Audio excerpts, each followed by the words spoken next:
I'm here to share with you mentorship from a mentee's perspective. So it's a tough act to follow, but the story really starts from when I first met Mr. Harun Mirza last year in July 2011. But I'll back up and share with you what actually opened my mind up and prepared me to be receptive to being mentored. So it's, I'd say, April 2008. And I'm about 6-7 years into my current business, Policy Medical. And I'm going through a lot of trouble, a lot of internal turbulence and turmoil within my existing company right now. And I solicit the advice of a trusted advisor. So he's my cousin, but he's also a very prominent president and CEO of a major financial firm. Needless to say, I respect his opinion. So we're sitting at a sushi restaurant in Richmond Hill. He's sitting across from me. And at the end of the evening, after hearing all of my troubles, he turns to me and says, "Saud, what about mentorship and coaching?" And my initial response in a very polite way was, "Me? Be coached and mentored? I've been running my own businesses since I was 13 years old." But to him I said, "Well, what makes you think that I would need to be mentored or I would need a coach?" And he said, "Well, Roger Federer, would he ever go on the tennis court without preparing with his coach or his mentor?" I said, "No." Tiger Woods, the personal stuff aside, the professional Tiger Woods, would he ever prepare for an open without his mentor or coach? I said, "No." And then he said, "I have a martial arts background." So he said, "You know, when you competed, would you ever step into the ring without your mentor, your coach, and your corner?" I said, "No, definitely not." And that's when the light bulb went off. That's when I realized, why not approach business and entrepreneurship with the same vigor and passion that I have sports or fighting in my case? So let's fast forward 2.5 years. For the next 2.5 years, I went through a lot of internal issues. So there was a struggle within my company of who's going to control the company, shareholder disputes, and all these different things we were trying to sort out at that time. And I went to mentors, or I call them pseudo-mentors, ex-professors, advisors, lawyers, accountants, everyone I could. I had a very scattered approach, which in retrospect probably wasn't the best. But what I learned from that was the difference between mentoring, the difference between coaching, and also what I call non-experiential advice. And at the end of it all, about January 2011, I thought to myself, you know, mentorship is for me. I need to find a proper mentor. Because a proper mentor, based on my scattered approach, I found, would give you that experiential advice from their actual experience. They're not billing you per hour, not to knock the coaching industry. And it's come the right mentor is actually counseling you from a place of passion. So now I'll take you to, I think it was July 2011. So at that point, I resolved my internal issues within the company, and I was mentally thinking about finding a mentor. Lo and behold, I was at a non-business function of barbecue, and my wife, who's sitting right there, Kate, comes to me and says, "Hey, you know what? There's this guy up in that backyard that you should talk to. He talks about the same tech and entrepreneur stuff that you bore me with." So I said, "Okay." So I went to talk to Harun, and him and I hit it off, and I said, "Hey, Harun, could we follow up over a tea or a coffee or some worms or something later on?" So he graciously agreed to do so. So it was over that tea and coffee that I learned about TiE. And I learned about the pay it forward mentality that he told me about, that I found to be true at TiE, and about mentorship. And he counseled me, and he told me about his mentors, Raju and also Apu. So after I left, and I also asked him my question I always ask everybody, I'll get to this later, what books do you read? Because I read a lot, and when I meet people like Harun, I always ask them, what books do you read? So he, within 10 minutes of me walking back to my car, he sent me his book list. So I actually bought the one at the top of the book list that actually had a big impact on the journey I've been going through over the last 7 months. So what I'm about to take you through now is the timeline of the last 7 months, which has been a pretty wild ride. So after that, the very next day, I went on the TiE website, became a TiE member. So, check, I did that. I asked Harun to introduce me, or he had already introduced me to a lot of the gentlemen that are sitting here.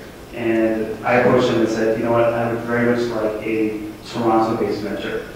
And, you know, I run a software company. I very much like a mentor in Silicon Valley. So, instantly, within a day, I submitted a profile, and the wheels were already turning in terms of lining me up with a mentor here in Toronto.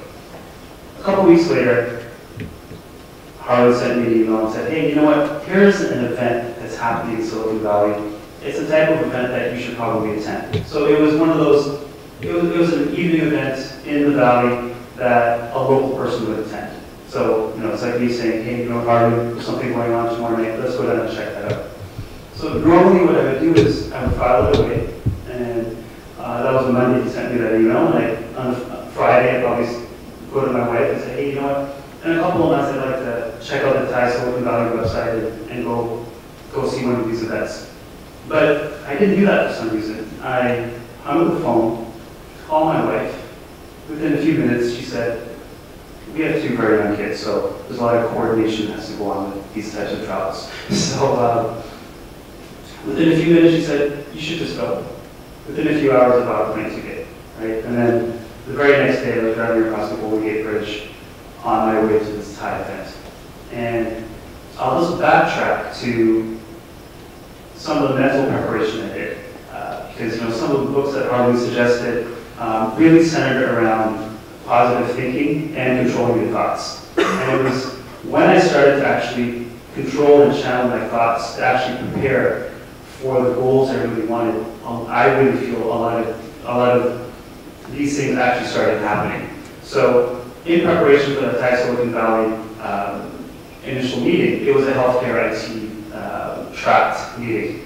I did my research, I contacted TiE Silicon Valley. They assured me that they would line me up with charter members that were there. But I figured there must be somebody there that could be an appropriate mentor, because I'm in healthcare, it's an healthcare IT track. I also coincidentally made a list of people in the United States, because my company, we develop hospital IT. All of our clients are in the United States, so we have thousands of US hospitals that are using our actual software. So I wanted somebody in the US as well. And lo and behold, throughout that night, everybody kept on saying, you know what, the guy you need to talk to is a guy named Dr. Sanjay Kumar. You have to talk to Dr. Kumar, but he doesn't really attend these types of things. So I said, okay.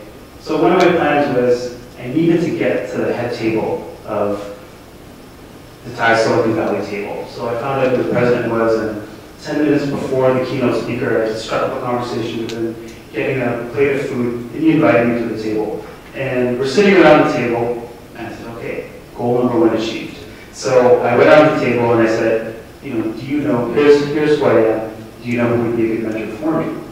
And bear in mind, I'm not a networker innately. I don't like networking with people. I do like networking, but it's not my actual nature. But I really mentally prepared for this particular task. And everybody kept on saying, Dr. Kumar, he's your guy. And lo and behold, Dr. Kumar actually showed up that evening. So at the end of the talk, I went straight to him and I said, you know what, I came here tonight, I fly back tomorrow, I gotta be home because it's my son's first birthday, but I came here to meet you. So his response was, so you're stalking me? So I said, no, I'm not stalking you. I explained what I'm looking for in terms of a mentor. So we exchanged information. And then a few weeks later, we had a phone call. And it was supposed to be a 15-minute phone call. It spanned a few hours where he was learning about our technology, learning what we did. And ironically, on the list of mentors that I made, he was very near the top. He had a business just like mine. He exited last year. It was a very well-known exit within our industry. And his software was actually marketed to the same role, the same people that I actually sell to as well. So all in all, very good fit. And at the end of that conversation, he said, he goes, you know what, I'm very much a face-to-face person. I don't like this phone back and forth thing. So I said, okay. He goes, next time you're down in the valley, we should actually meet.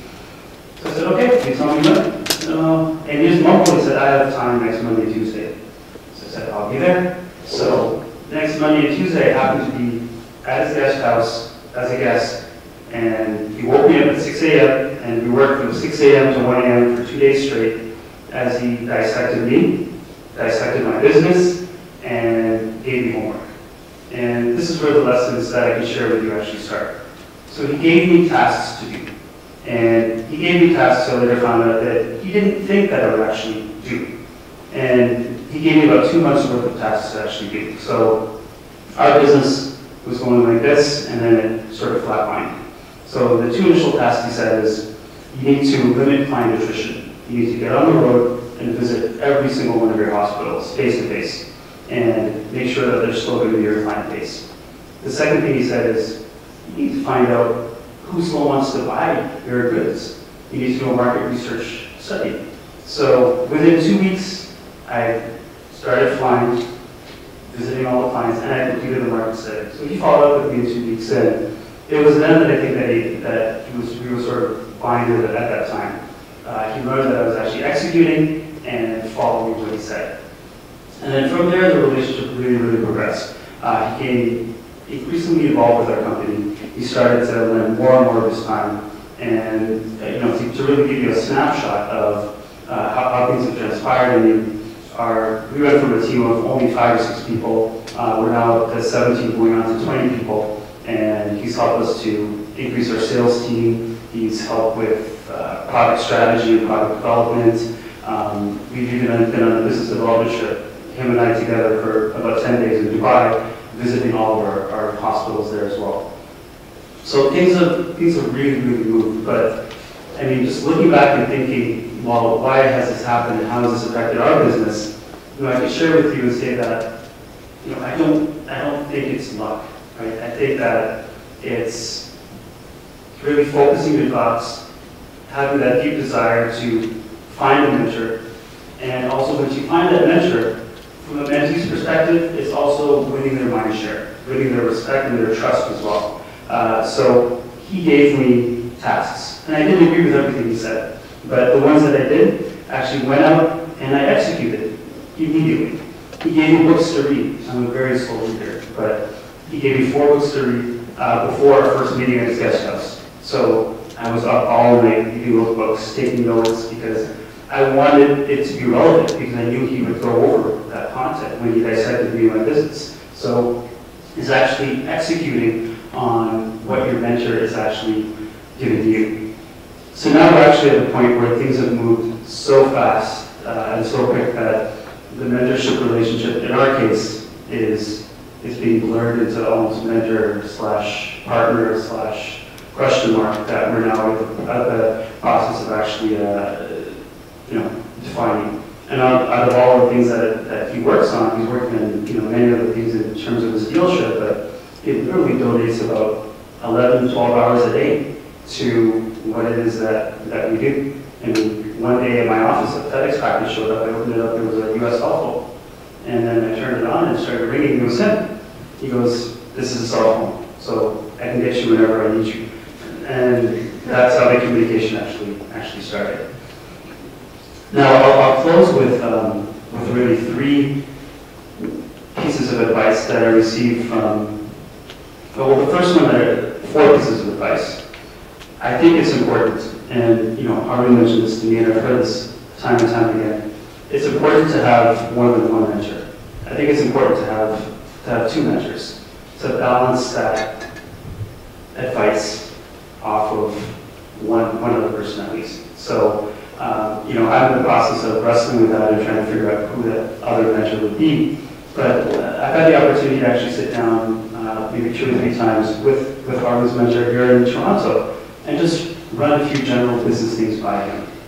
And he shared with me a few gems. The first one is, in my case, things are moving so fast. I mean, my mentor and I just met in August, right? And then we're sitting at hospitals in Dubai a few weeks ago, right? For that to transpire so quickly, sometimes it's really dizzying.